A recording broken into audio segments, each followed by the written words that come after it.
De l'extérieur, Ulysse Lubin avait réussi. À 25 ans, il cumulait un salaire respectable, un emploi du temps chargé et une trentaine de paires de chaussures. Pourtant, intérieurement, il se sentait vide. Il y a pas longtemps, je suis tombé sur ce livre, 1000 jours en quête de sens de Ulysse Lubin. J'avais vraiment envie de vous partager ce qu'il y a à l'intérieur parce que franchement, cette lecture en vaut la peine.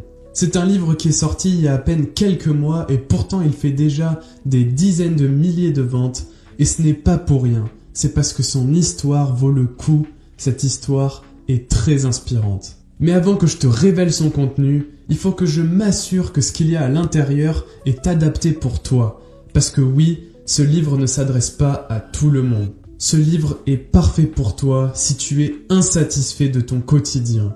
Si ta routine de vie n'est pas à la hauteur que tu attends, si tu sens que tu pourrais faire bien mieux. Et tu te reconnaîtras parfaitement dans l'histoire du livre si en plus tu es insatisfait de ton lieu de vie. En d'autres termes, si tu es quelqu'un qui veut voyager, qui est curieux, ambitieux et à la recherche de nouveaux défis, je peux t'assurer que tu dois lire ce livre.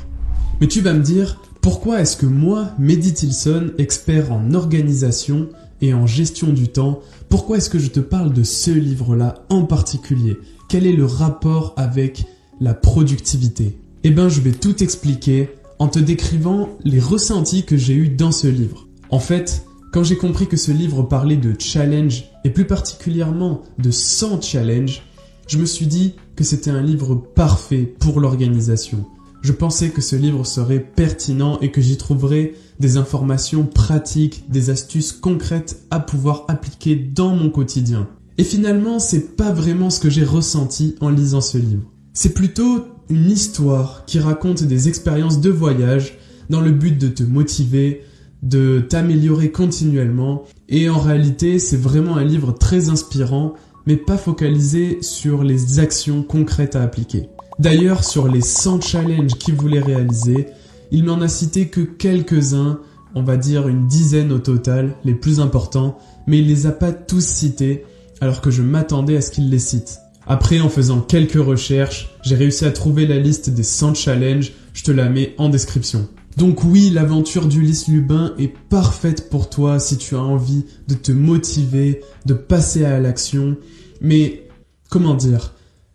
Une inspiration sans un plan d'action, ça n'a pas de sens. C'est pourquoi, à défaut d'avoir un plan d'action directement rédigé à l'intérieur, j'en ai créé un moi-même et je vais te le partager maintenant. Tout d'abord, il faut que tu définisses des objectifs audacieux. Par exemple, Ulysse Lubin a réalisé une semaine entière de survie dans la jungle, ou alors plonger à 30 mètres de profondeur en apnée, déchiffrer une ancienne stèle Maya. Enfin bref, des défis qui paraissent impossibles. Enfin, pas 100% impossibles non plus. Les défis doivent respecter l'objectif SMART. SMART, ça veut dire spécifique, mesurable, atteignable, réaliste et temporel. Les objectifs SMART, c'est quelque chose de très puissant pour réussir à atteindre des objectifs ambitieux. T'inquiète pas, pour le mettre en place, je peux t'aider. T'as juste à m'envoyer un petit message, je te mets le lien en description. Une fois que tu as défini ces objectifs très ambitieux, ces objectifs SMART, il va falloir que tu mesures les résultats à chaque fois que tu passes des nouvelles étapes. Chaque étape clé doit être mesurée pour pouvoir évaluer tes progrès. Et c'est d'ailleurs pour ça qu'il ne faut pas se fixer des objectifs surréalistes. Parce que si tu ne peux pas passer des petites étapes petit à petit, alors tu auras une surcharge de tâches au quotidien et tout simplement tu vas vouloir abandonner. Toute évolution commence par de petits changements. Si les changements sont trop grands, c'est sûr et certain, ça ne fonctionnera pas. Et pour être sûr de continuer d'alimenter ce processus d'amélioration continue, il faut que tu notes tes grands accomplissements, comme ça tu pourras revenir dessus et tu seras super fier de ce que tu as accompli. C'est pas pour rien qu'Ulysse Lubin documente tous ces challenges sur son site internet, c'est pour pouvoir retrouver la trace de tous ses exploits et en être fier. Et enfin, le dernier conseil pratique que je peux te donner grâce à ce livre, c'est de voyager régulièrement ou de t'aérer l'esprit. Parce que notre quotidien est souvent étouffant. Et en s'aérant l'esprit, en se baladant, en voyageant, en découvrant des nouvelles façons de vivre, on se rend compte qu'il n'y a pas qu'un seul chemin vers le bonheur. Et sûrement, tu trouveras ton chemin, le chemin que tu veux emprunter pour être heureux. Une grande partie d'entre nous mène une vie par défaut. C'est-à-dire qu'on fait les choses parce que les gens le font, parce que c'est la norme, parce que la société nous a montré cet exemple-là. Mais en réalité, combien d'entre nous n'ont pas envie de réaliser ces choses-là? Un exemple tout simple. On te fait culpabiliser sur les réseaux sociaux parce que t'es pas riche, que t'as pas 10 millions de projets, parce que t'es pas ambitieux ou j'en sais rien.